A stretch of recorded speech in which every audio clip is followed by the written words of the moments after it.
Advocate profession அப்படிங்கிறது ஒரு Nobel profession. இந்த ப்ரொஃபஷன்ல இருக்கிற ஒரு அட்வொகேட் இப்படிதான் பிஹேவ் பண்ணணும், இப்படியெல்லாம் பிஹேவ் பண்ணக்கூடாது அப்படின்னு அவங்களுக்கு பார் கவுன்சில் சில ரூல்ஸ் அண்ட் ரெகுலேஷன்ஸ் வச்சிருக்காங்க. இத ப்ரொஃபஷனல் கண்டக்ட் அப்படின்னு சொல்லுவோம்.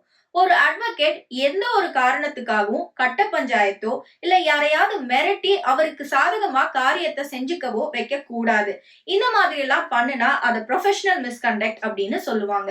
இந்த மாதிரி ப்ரொஃபஷனல் மிஸ்கண்டக்ட்ல ஈடுபடுற ஒரு அட்வொகேட்ட நம்ம என்ன பண்ணலாம், அவங்க மேல என்ன ஆக்ஷன் எடுக்கலாம் அப்படின்னு கேட்டீங்கன்னா, பார் கவுன்சில்ல அவங்க மேல கம்ப்ளைண்ட் ரைஸ் பண்ணி டிசிப்ளினரி ஆக்ஷன் எடுக்க வைக்க முடியும். அந்த மாதிரி டிசிப்ளினரி ஆக்ஷன் எடுக்கும்போது அந்த அட்வொகேட்டோட பிராக்டிசிங் லைசன்ஸை பார் கவுன்சில் ஒருவேளை சஸ்பெண்ட் பண்ணுவாங்க. இல்ல அந்த கேஸோட ஃபேக்ட்ஸ் ரொம்ப சீரியஸா இருக்கு அப்படிங்கிற போது அவங்களோட பிராக்டிசிங் லைசன்ஸை கேன்சலே பண்றதுக்கும் வாய்ப்பு இருக்கு.